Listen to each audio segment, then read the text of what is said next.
आज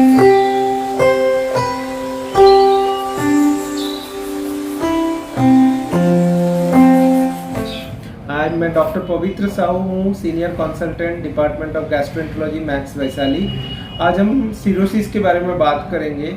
तो cirrhosis liver disease का होता है जिसमें लीवर में फाइब्रोसिस होता है। लीवर डिजीज अगर क्रॉनिकली रहता है, बहुत लंबे टाइम से लीवर डिजीज रहता है, लीवर में फाइब्रोसिस डेवलप होता है और लीवर सुकड़ जाता है, अगर हम लेमन लैंग्वेज में बोले तो उसको हम लीवर सिरोसिस बोलते हैं। तो मेजर कॉजेज जो है लीवर सिरोसिस का है अल्कोहल, लंबे टाइम से alcohol intake, fatty liver disease, किसी को फैटी लीवर है, कुछ वायरस इन्फेक्शन जैसे हेपेटाइटिस बी, हेपेटाइटिस सी, ये सब भी सिरोसिस कर सकते हैं।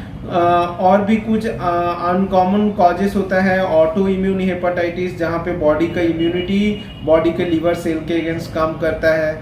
वैसे में that auto immune hepatitis also cirrhosis कर सकते हैं। And there are some other rare causes. तो जब सिरोसिस होता है, सिरोसिस काफ़ी गंभीर बीमारी है लीवर के। लीवर हमारा बॉडी का मेन मेटाबॉलिक ऑर्गन है, तो लीवर के खराब होने की वजह से वो सारे मेटाबॉलिक फंक्शन ऑल्टर्ड हो जाता है। सिरोसिस का जो कॉम्प्लिकेशंस होता है हम उसको बोलते हैं डिकॉम्पेंसेशन। तो सिरोसिस पेशेंट ग्रेजुअली डिकॉम्पेंसेट होता है, मीन्स उनको एक एक कॉम्प्लिकेशंस अपीयर करते हैं। कॉम्प्लिकेशंस में पेट में पानी आना, जिसको मेडिकली हम बोलते हैं एसाइटिस, पैरों में सूजन होना, बॉडी में सूजन होना। लीवर हमारा एल्बुमिन बनाता है, तो बॉडी में एल्बुमिन कम हो जाता है। लीवर सिरोसिस के वजह से हमारे पेट के नसों में प्रेशर बढ़ता है, जिनको बोलते हैं पोर्टल हाइपरटेंशन। इस पोर्टल हाइपरटेंशन की वजह से हमारे खाने की नली पे नसें फूल जाते हैं, जो फट के ब्लीडिंग होने की चांस रहता है। जीआई ब्लीड बोलते हैं हम, इस सिरोसिस पेशेंट्स में होने की खतरा रहता है। लीवर हमारे बॉडी के बहुत सारे टॉक्सिन्स को मेटाबोलाइज करता है। लीवर खराब होने की वजह से वो सब टॉक्सिन्स मेटाबोलाइज नहीं हो पाता है, जैसे अमोनिया।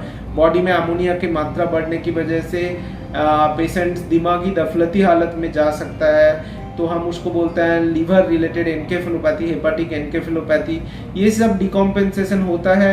इनिशियल स्टेज में लीवर सिरोसिस मैनेज करते हैं, हम मेडिकली मैनेज करते हैं। लीवर सिरोसिस को कॉज के आइडेंटिफाई करते हैं। जिसको अल्कोहल है उनको अल्कोहल छोड़ना पड़ता है, जिनको फैटी लीवर है उनको लाइफस्टाइल मॉडिफिकेशन और कुछ ड्रग देते हैं। वायरल कॉजेज को एंटीवायरस से ट्रीट करते हैं।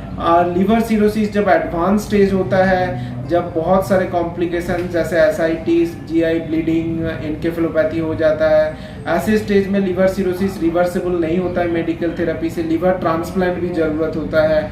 Liver transplant liver cirrhosis patient में काफ़ी एडवांस लीवर सिरोसिस पेशेंट में काफ़ी सक्सेसफुल है।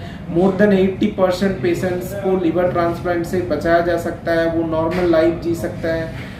तो इनिशियल स्टेज में सिरोसिस के लिए सतर्क होना चाहिए, ट्रीटमेंट लेना चाहिए प्रॉपरली गैस्ट्रोएंटरोलॉजिस्ट के पास। अगर सिरोसिस काफ़ी एडवांस्ड है तो लीवर ट्रांसप्लांट के माध्यम से भी हम उनको ऑलमोस्ट क्योर कर सकते हैं।